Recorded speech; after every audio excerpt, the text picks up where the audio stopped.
My guest today is Dr. Sara Kennedy. She is the medical director for Planned Parenthood in Northern California. Thanks so much for being here today, Dr. Kennedy. Thank you for having me, Stephanie. It's such an honor to be here in your kitchen. In my kitchen having coffee. Love having coffee. It is an honor to be with you because I have had nothing but respect for Planned Parenthood for decades now. It's a thrill to be with somebody who's doing the important work that you're doing. And we at the Lady Brain Show support you in all of your efforts. Thank you. Thank you. Much. We really need your support, especially right now. You got it. So it means so much to me and to my patients and to my staff and my colleagues. We're just really grateful for you and everybody's support right now. Well, you will have our support until the ends of the earth. Excellent. Till the end of our days, until I can't give support no more. I want to know what inspired you to go to work for Planned Parenthood. Yeah, I feel so lucky to be in the position I am in. I have always admired and loved Planned Parenthood.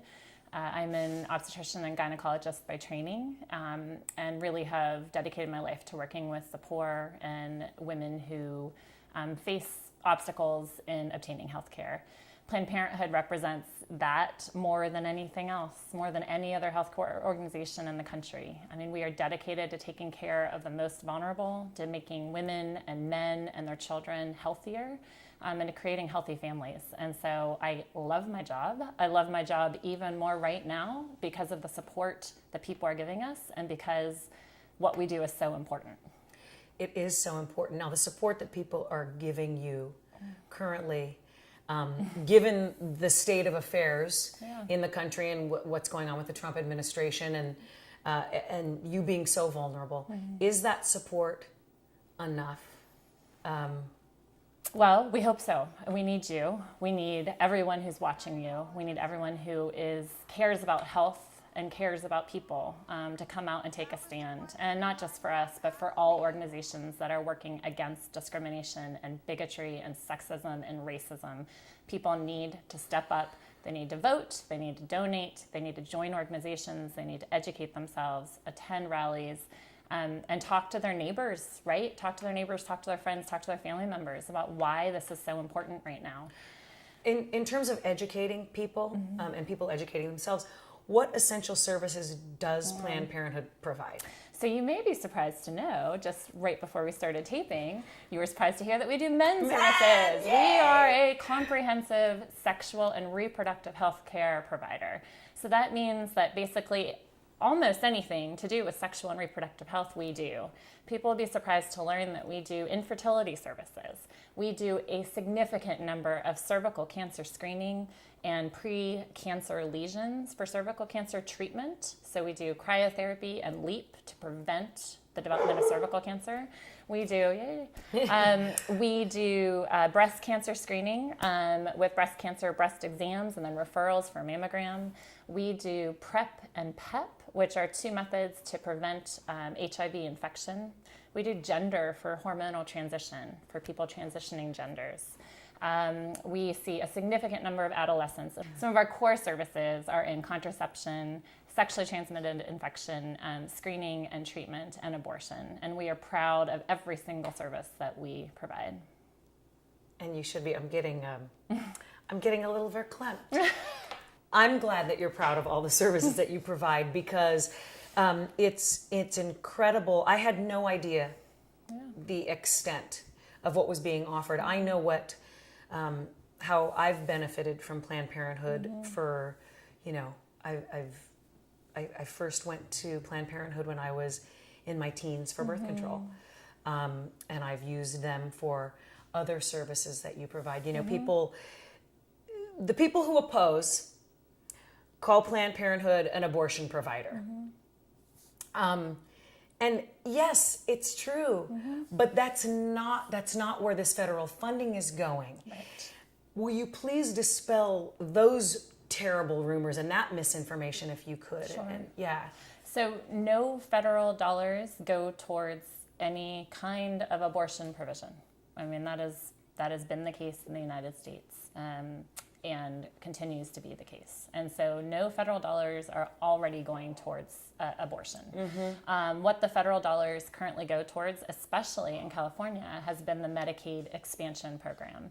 So we, just like many of the county hospitals and community clinics, are a Medicaid, or in California, Medi-Cal provider. We are reimbursed just as those providers are reimbursed. And with the Affordable Care Act, California was a state that said, yes, sign us up. We want to take care of our people. We want to take care of as many people as we can. And because of that, the uninsured rate dropped significantly in California. And because of that, 80% of our patients are covered by Medicaid. And so we are a huge provider for approximately 1 million people here in California under the Medicaid program.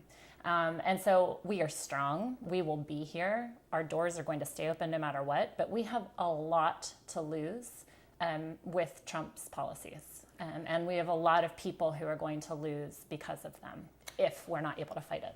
Okay, so I don't even want to go to the dark side with this question, but how much does that federal funding represent in California? Can you quantify that? So 80% of our patients are covered under Medicaid. And is there a dollar amount that goes with it? Tens of millions for us in Planned Parenthood. It would be tens of millions of dollars. It would be the majority of our budget.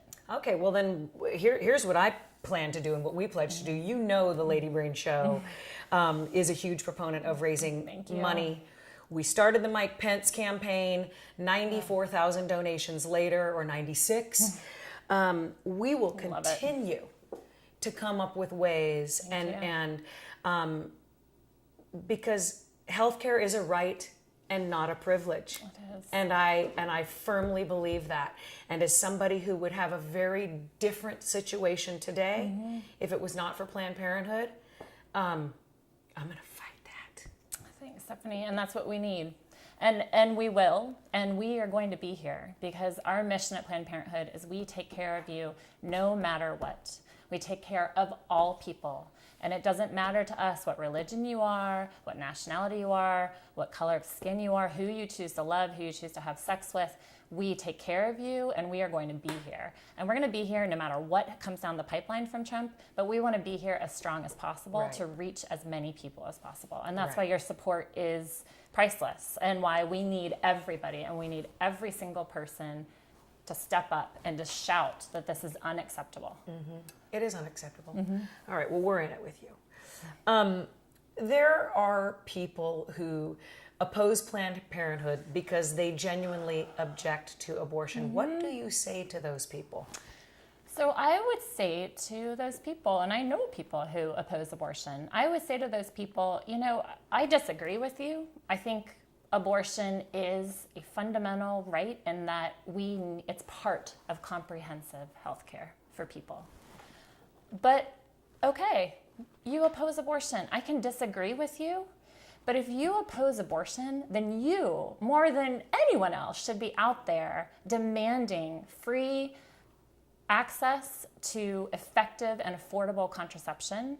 You should be out there, insisting that women receive equal pay for equal work. You should be demanding that people are paid a fair wage so that they can live on the money that they're with the job that they have, with the one job that they have. And you should be at every moment fighting against the racism and the sexism and the discrimination and the bigotry that exists in our current systems. Because as long as all those things happen, and as long as people can't access birth control and they aren't able to thrive and to make healthy choices for themselves and their family, then we are going to continue to have unintended pregnancy. And we need to be able to have all options available for all people, no matter what. That is a good one. And so on the 2020 ticket, it's Dr. Sara Kennedy, and you need a VP, I'm right there with you. Excellent. We'd be a power team. We're going to take a break, and we're going to come back because we have a lot more questions for you. Great. Thank you, Stephanie. Dr. Sara.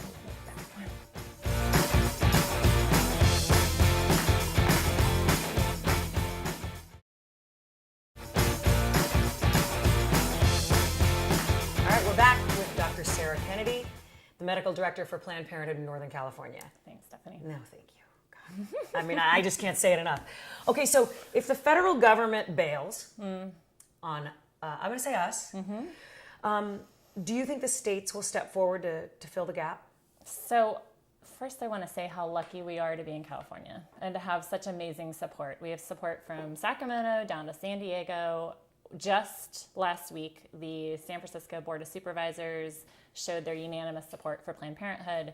We are very lucky and grateful for our support. That being said, California receives a significant, in the hundreds of millions of dollars, if not billions of dollars worth of money from the federal government to support Medicaid. And as a Medicaid provider, if that money is cut or if we are defunded, it is a significant chunk of change. And so again, we are not going anywhere. We are working very hard to stop this legislation from even getting to the vote and then to delay it if it does become actual legislation. But it's a scary time. It's serious, and we have a lot to lose. We're a huge healthcare provider in California. We are often the primary and only healthcare provider for many of our patients. And because of that, we have a lot to lose, and we need to fight. Okay, here's probably a dumb question because I'm not like super savvy politically. But if it's defunded and things turn around in the midterms, can it be refunded? It depends on which stage we would be at with defunding. And so that's part of the hard thing right now for Planned Parenthood, for you, for me, for all of us living in this time of uncertainty. The things coming down, we don't know exactly what's going to happen. And so our job is, first of all, every single day to go to work, to keep our doors open and to take care of patients. And again, to continually try to raise money. Absolutely. Okay. Yep. And to get the word out that we need people. We need people's support. We need it by votes. We need it by money. We need it by participation, by calling and writing to your legislature. We need that desperately. But in the meantime, until we know what's going to come down, our goal is just to take care of as many people as we can and to continue providing confidential, non-judgmental, compassionate care. And that's all that we can do right now. Just operate as if we're just doing the same exact thing we always did. Well, because you know what, for the patients that we're seeing today and tomorrow and yesterday, the defunding is scary because they might one day need our services. But right now, what they need is they need health care. Right. So, you know, I just saw a patient in my clinic last week in my cervical cancer screening and treatment clinic, and she's 23 years old, and she has a very aggressive form of the HPV virus, which essentially slowly causes cervical cancer. And I saw this young woman and did a LEAP procedure, which is removing kind of the superficial layer of the cervix so that she never developed cervical cancer in the future. And she was in tears because when she walked into the appointment, she was in tears because she didn't know if our doors were still going to be open.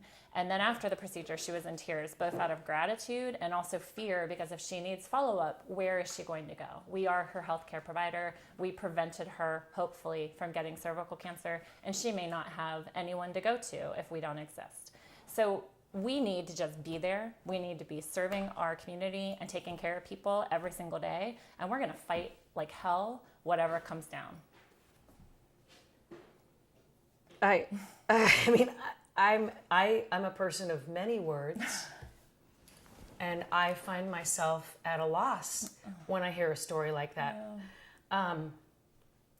So you need to you got to go talk to these people. You need to show up in DC. People like you, people like us here who support Planned Parenthood, and tell these stories. Absolutely. And you know, the Republicans who want to defund Planned Parenthood, they need to hear this. They need to be touched somehow, if that's even possible, to realize that these people have a right to health care and a right to survive. Yeah, absolutely. You just saved that woman's life.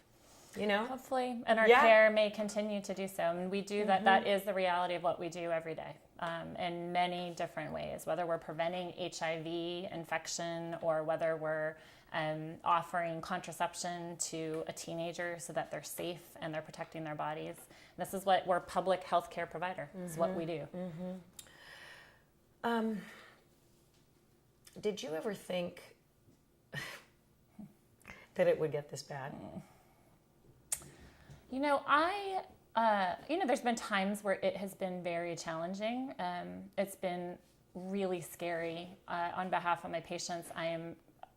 There have been moments where I've been afraid, but more than fear, I have great hope. I mean, you see what has happened with the marches and the rallies and the protests, even just this past weekend at the airports.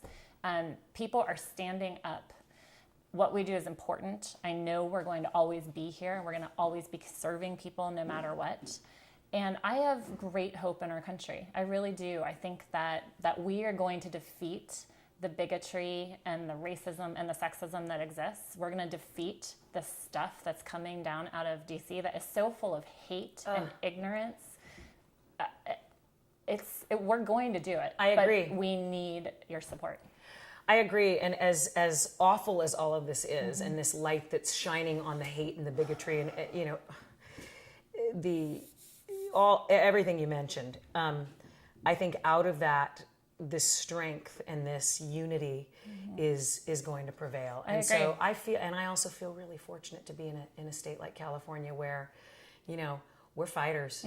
And I mean, from the top down, Governor Brown, come on, that guy he inspires me and gets me motivated, and sitting here talking to you makes me feel, okay, so this is maybe a long road to hoe, but I'm in it to win it. Yep. We are too. And so how can just the average bear help? Some people throw a lot of money at Planned Parenthood, and I will continue to be a donor. Some give in smaller amounts, but are there other ways to volunteer and other ways to support? Yeah, okay. And we are grateful for all of it. We recognize that not everybody has extra money to donate. And we're grateful for those that do. We're grateful for those that don't and show support in other ways. So I would say the first start is to support your local affiliate. So what may not be known is that Planned Parenthood has many different affiliates throughout the country. Ours is Planned Parenthood California, Planned Parenthood Northern California, which means we serve all the health centers between San Francisco and up to the border where Eureka is. And so we have 20 health centers in 20 different counties in Northern California. There's affiliates all over the country, and donating to your local healthcare affiliate ensures that that money is going to the healthcare services. PPFA, which is also extremely valuable and is our advocacy and lobbying and education arm, is also there for donations. So you can donate there. Going to our local affiliate's website, if you live in Northern California, at ppnorcal.org, we have all kinds of resources. You can be on our mailing list. You can be updated on what's happening, any local events. We can provide names and phone numbers and addresses so that people can write and call their local congressman or woman and legislate that way or advocate that way. And then we also have kind of a patient site that is going to keep you updated about the pending legislation and the possible effects that might have on the care that we deliver, both in Northern California and the care that PPFA delivers as a whole throughout all the country. Okay. So there are plenty of ways to get involved.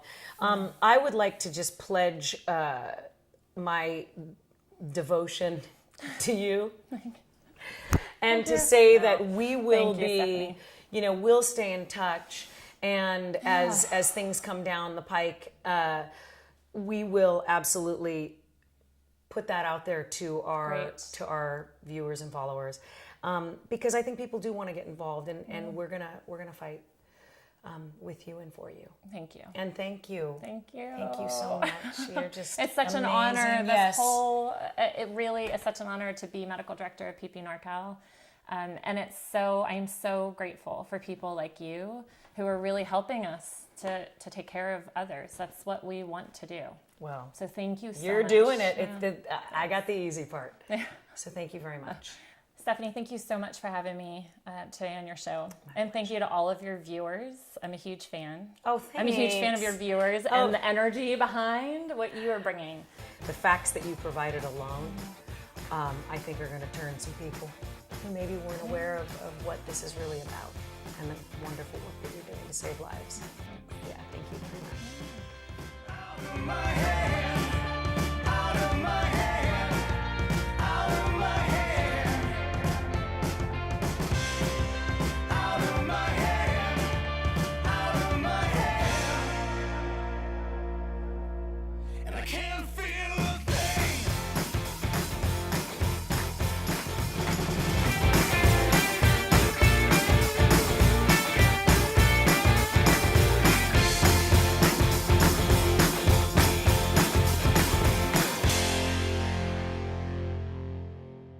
My name is Stephanie Dominguez Walton, and I resist Donald Trump because I believe all people are created equal. I resist Donald Trump because I believe in a woman's right to choose, and I support Planned Parenthood. I resist Donald Trump because healthcare is a right and not a privilege. I resist Donald Trump because climate change is real. I resist Donald Trump because a Muslim registry is unconstitutional. I resist you, Donald Trump, because you are a racist, homophobic, malignant, misogynistic sexual predator who has no business being in the White House. And I will resist you until they drag your ass out of office.